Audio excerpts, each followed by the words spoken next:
আল্লাহ বলে, বান্দা যখন নাফরমান হয়ে যায় তখন আমি একটার পর একটা আযাব দিতে থাকি। বিশ্বনবী বলেছেন, তাসবিহ ছড়া চিনেন না? তাসবির সুতা ছিঁড়ে গেলে কি অবস্থা হয়? দানাগুলো টপ টপ টপ টপ করে একটার পর একটা পড়ে, একটার পর একটা, একটার পর একটা। আল্লাহ বলে, তাসবির সুতা যখন ছিঁড়ে যায়, তাসবির দানা যেমনি একটার পর একটা টপ টপ করে পড়তে থাকে, আকাশ থেকে আযাব আর গজব একটার পর একটা। সিরর শেষ আইলা, আইলা শেষ মহাসেন, মহাসেন শেষ নার্গিস, নার্গিস শেষ সুনামি, সুনামি শেষ বন্যা, একটার পর একটা আসতেই থাকবে। চিল্লা এখন ঠিক কিনা?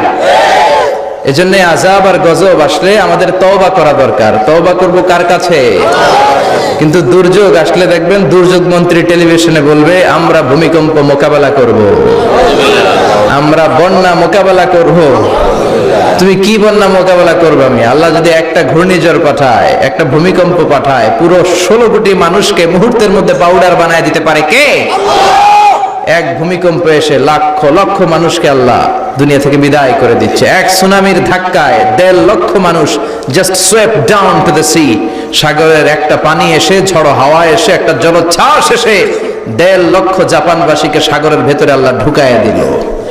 জাপানের কান্টু সিটিতে এক ভূমিকম্পে 1.5 লক্ষ লোক নাই, 2-1 সেকেন্ডের কথা। ইন্দোনেশিয়ার সুমাত্রা, বান্দা আচেহ প্রদেশে লাখ মানুষ নাই। তামিলনাড়ু স্টেটে হাজার হাজার মানুষ নাই। এজন্য ভূমিকম্প দুর্যোগ আসলে কখনোই বলা উচিত না যে আল্লাহর পাঠানো এই দুর্যোগ আর গজবকে আমি মোকাবেলা করব। আরে আল্লাহর পাঠানো একটা মশা মোকাবেলার ক্ষমতাও তো আমাদের নাই, ঠিক কিনা? এখান থেকে কেউ যদি কয়েকটা ভাওয়া ব্যাংক ছেড়ে দেয় মাহফিলের মধ্যে, এখানে একটা ভাওয়া ব্যাংক, মাঝখানে একটা, পেছনে একটা, আপনাদের পাওয়া যাবে? ব্যাংক আর কি লাভ দিবে? ব্যাংকের চেয়ে 3 ডবল লাভ দিয়ে আমরা দৌড়াবো, ঠিক কিনা? আমাদের কোনো ক্ষমতাই নাই। আমরা হচ্ছে দুর্বল, দুর্বলের ঘরের দুর্বল। আমাকে 14 গোষ্ঠী দুর্বল। সবল হচ্ছে একজন, তিনি কে? কেউ যেটা পারে না পারে কে? কেউ যেটা দেয় না দেয় কে? কেউ যেটা শোনে না শোনে কে? এজন্য দুর্যোগ আসলে, ইমার্জেন্সি পরিস্থিতি যদি দেশে আসে, সরকার বাহাদুরের উচিত, মন্ত্রীদের উচিত টেলিভিশনে এসে বলা যে আমরা জাতীয় তওবা দিবস ঘোষণা করলাম। কি দিবস? শোক দিবস করে কোনো লাভ নাই, করতে হবে তওবা দিবস। প্রধানমন্ত্রী বলবে যে আমিও তওবা করলাম, 17 কোটি জনগণ আমার, তোমরাও তওবা করো। প্রধানমন্ত্রী বলবে আমিও নামাজি হয়ে গেলাম, তোমরাও নামাজি হও। তাহলে দেশটার ভেতরে রহমত দিয়ে দিবে কে? বরকত দিবে কে? আর যদি মিডিয়া কর্মীদের সামনে দাঁড়ায় বলি ভূমিকম্প মোকাবেলা করব, আমাদের পর্যাপ্ত খাদ্য মজুদ আছে, কিচ্ছু হবে না, দুর্ভিক্ষ হবে না, তাহলে আযাব আর গজব চাপায় দিবে কে? আমাদেরকে রিজিকের ব্যবস্থা করে কে? ওয়ামা মিন দাব্বাতিন ফিল আরদি ইল্লা আলাল্লাহি রিজকুহা ওয়া ইয়ালামু মুস্তাকাররাহা ওয়া মুস্তাওদাআহা কুল্লুন ফি কিতাবিম মুবিন। আল্লাহ বলেন, রিজিকের মালিক আমি একজন, তিনি কে? আল্লাহ। আমি আল্লাহ রিজিক দেই, মানুষগুলোরে রিজিক দেই, জিনগুলোরে রিজিক দেই, পাখিগুলোরে রিজিক দেই, সাগরের মাছগুলোরেও রিজিক দেয় কে? সাগরের তিমি মাছ সাগরের এক মাথা থেকে আরেক মাথায় খালি পেটে বের হয়ে যায়, দিন শেষে তিমি মাছের পেটটা ভর্তি করে তিমি মাছরে ফিরায় দেয় কে? বাবুই পাখি তার বাসা ছেড়ে সকালবেলা খালি পেটে বের হয়, বিকেল বেলা পাখির পেটকে ওদর পূর্তি করে পাখিটারে বাসায় ফিরায় দেয় কে?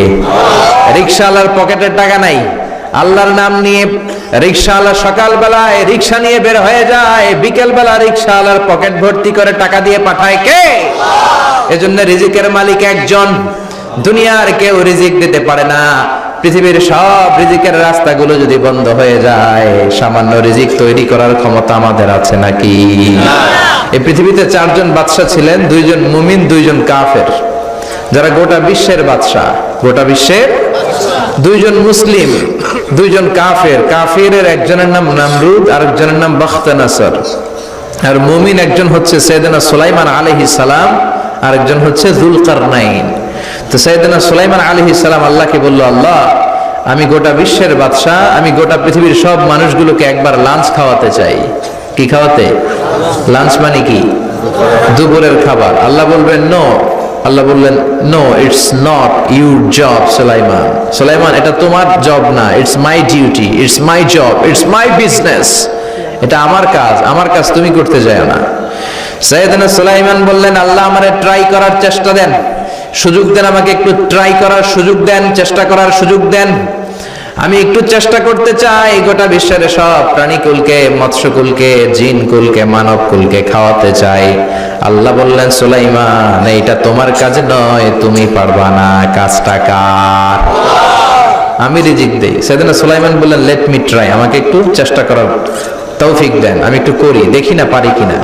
আল্লাহ রাজি হয় না, সুলাইমান নবীও ছাড়ে না, ভেজাল আছে না নাই? সুলাইমান আলাইহিস সালামের জোরাজুরিতে আল্লাহ রাজি হলেন। সাইয়েদনা সুলাইমানের অনুসারী ছিল জিনেরা, জিনেরা আবার ওনার কথা শুনতো। উনি জিনদের নিয়ে গোল টেবিল বৈঠক করলেন আর বললেন, সাগরের তীরে বিশাল বড় বড় ডেগের মধ্যে রান্না করো, আফ্রিকার গরুগুলোকে ফ্রাই করো, তিমি মাছগুলোকে ভুনা করো, খাসিগুলোকে রেজালা করো, পোলাও করো, খিচুড়ি করো, বিরিয়ানি করো, সব ধরনের খাবার জমা করো। অমুক অমুক দিন দুপুর বেলায় আমি সাইয়েদনা সুলাইমান আলাইহিস সালাম গোটা বিশ্বের সবাইকে দুপুরের খাবার খাওয়াবো। জিনেরা বড় বড় পাতিলে রান্না করা শুরু করে দিল। রাতে রাতে সাগরের তীরে 40 কিলোমিটার এরিয়ার মধ্যে রান্নার স্তূপ। চলে আসলো সেই মাহেন্দ্র দিন, যেদিনে না লাগবে না, যেদিন খাওয়ানো হবে ওই দিন সবাই এসেছে। সাইয়েদনা সুলাইমান উদ্বোধনী ভাষণ দিবেন। উনি বলতে শুরু করলেন, জিনেরা লাইন ধরবে এদিকে, মাছেরা লাইন ধরবে এদিকে, পাখিগুলো লাইন ধরবে এদিকে, মানুষগুলো লাইন ধরবে এদিকে, সবাই লাইনে লাইনে এসে খাবার খেয়ে যাও। সাগরের ভেতর থেকে বিশাল এক তিমি মাছ এসে বলে, সুলাইমান আমি লাইন মানি না। কি মানি না? আমারে বেলাইনে খাবার দাও। সাইয়েদনা সুলাইমান বলেন, আমি নবী মানুষ, আমি বেলাইন করতে পারি না।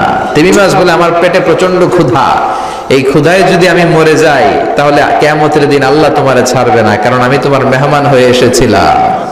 ঝামেলা আছে না নাই?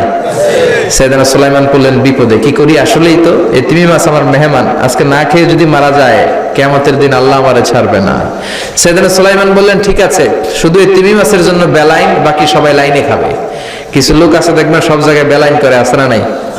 র্যাব আছে, পুলিশ আছে, এর ফাঁকে বেলাইন করে ফেলায়, আছে না নাই? তো সাইয়েদনা সুলাইমান জিনদের আদেশ করে দিল, যাও আফ্রিকার একটা গরু, রোস্ট করা একটা গরু তিমি মাছের পেটের ভিতরে ঢুকায় দাও। তিমি মাছ বলল, সুলাইমান আমি হা করে রাখবো আমার মুখটা, যতক্ষণ না আমার পেট না ভরে তুমি খাবার দিতে থাকবা, পেট ভরে গেলেই মুখ বন্ধ করে ফেলবো। সাইয়েদনা সুলাইমানের কথা অনুযায়ী জিনের বাদশা একটা আস্ত গরু ফ্রাই করা তিমি মাছের পেটের ভিতরে ঢুকায় দিছে, কিন্তু তিমি মাছ হা করে আছে। সাইয়েদনা সুলাইমান বললেন, কয়েকটা খাসি মেরে দাও। কয়েকটা খাসি দিয়ে দিল, তারপরও হা করে আছে। বড় বড় ডেক থেকে পোলাও দাও, খিচুড়ি দাও, বিরিয়ানি দাও, আরো কয়েকটা গরু দাও, হা করে আছে। আরো কয়েকশো গরু দাও, হা করে আছে। আরো কয়েক হাজার গরু দাও, হা করে আছে। সুবহানাল্লাহ কইবেন না?